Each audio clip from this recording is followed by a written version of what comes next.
Guys, jadi aku lagi bikin aplikasi personal buat ngeplan hari-hariku. Aku buat agak kayak gamifikasi gitu sih. Sekedar cerita aja karena ya dengan aktivitasku yang sangat longgar, aku punya kecenderungan buat milih hal-hal yang dopamin terus gitu loh. Mungkin beberapa orang tahu kalau aku adalah orang yang workaholic banget.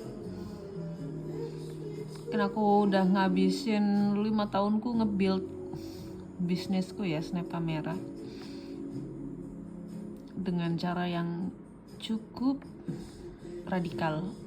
Dalam artian aku agak kurang imbang sih, mungkin dari tahun 2020 sampai 2024 gitu aku lebih banyak kerja ya, bahkan justru mungkin kerja terus gitu, dan secara nggak sadar aku nggak ngeluangin waktu buat diriku sendiri.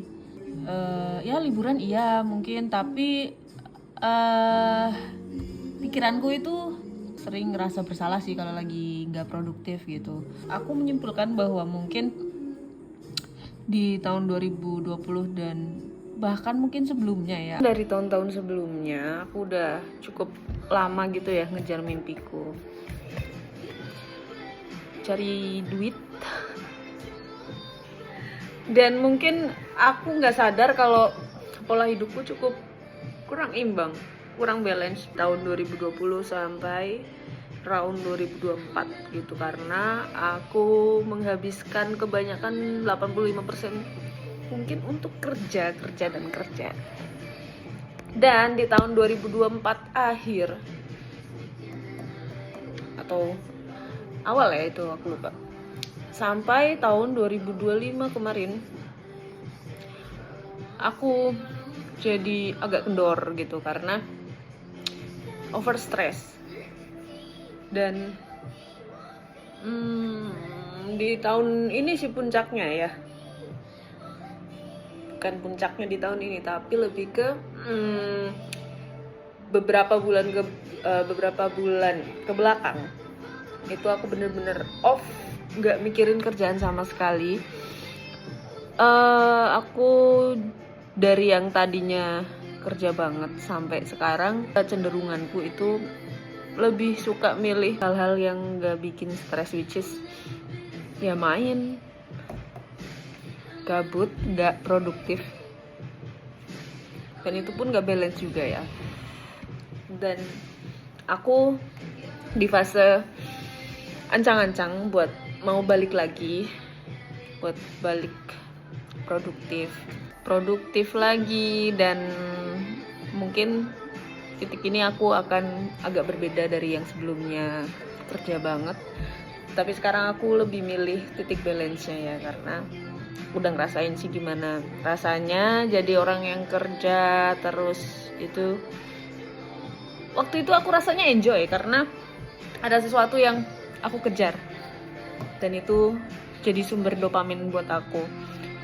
Tapi sekarang mungkin ambisi itu udah gak terlalu gede dan jatuhnya aku dopamin yang dulunya ada di proses mengejar itu jadi udah gak sebesar itu lagi, dan itu udah gak bisa lagi jadi bensin atau bahan bakarku untuk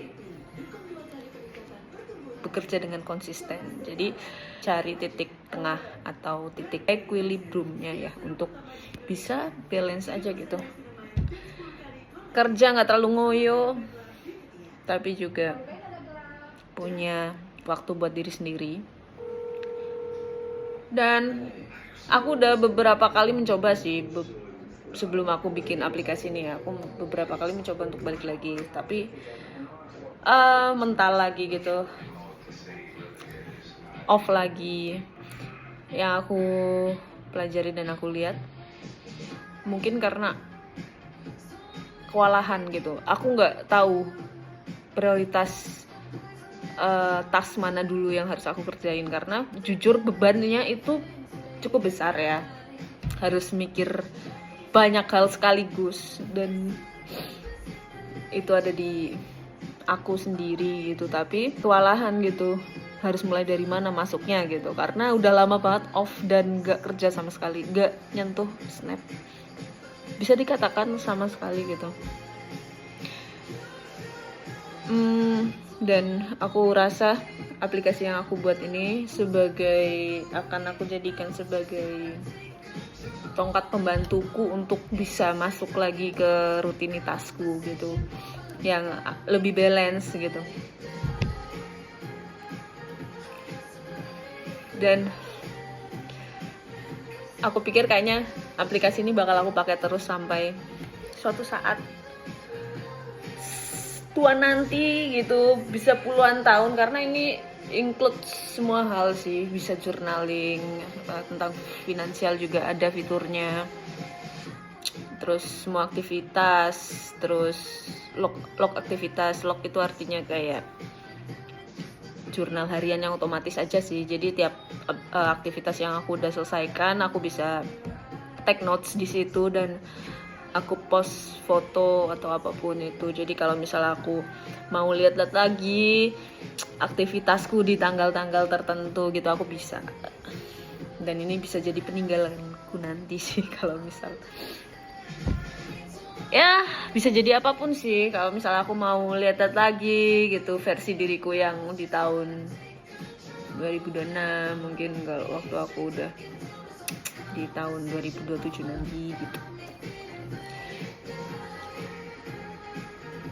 Ya, ini tujuan utamanya sebetulnya buat tongkat membantu untuk masuk ke faseku yang baru, yang mana aku cukup kesusahan ya untuk balik lagi dari yang tadinya kerja banget jadi sama sekali nggak kerja, terus aku mau nyimbangin dan cari titik tengahnya, tapi terlanjur lama nggak kerja dan terlanjur dopamin terus yang aku cari.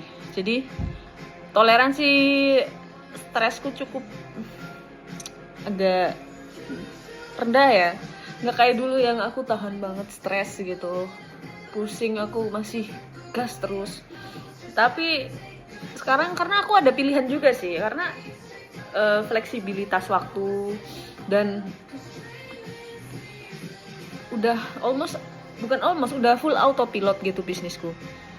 Jadi kalau misal di depan mata ada pilihan stres dan nggak stres tapi tetap jalan walaupun nggak sesuai apa yang aku mau gitu, ya aku lebih gampang keseret ke hal yang ya dopamin aja gitu, karena lagi pula kan tetap jalan gitu bisnisku. Ya begitu, tapi kedepannya tetap aku bakal pakai terus begitu. Nggak penting sih, cuma belajar ngomong depan kamera aja aku.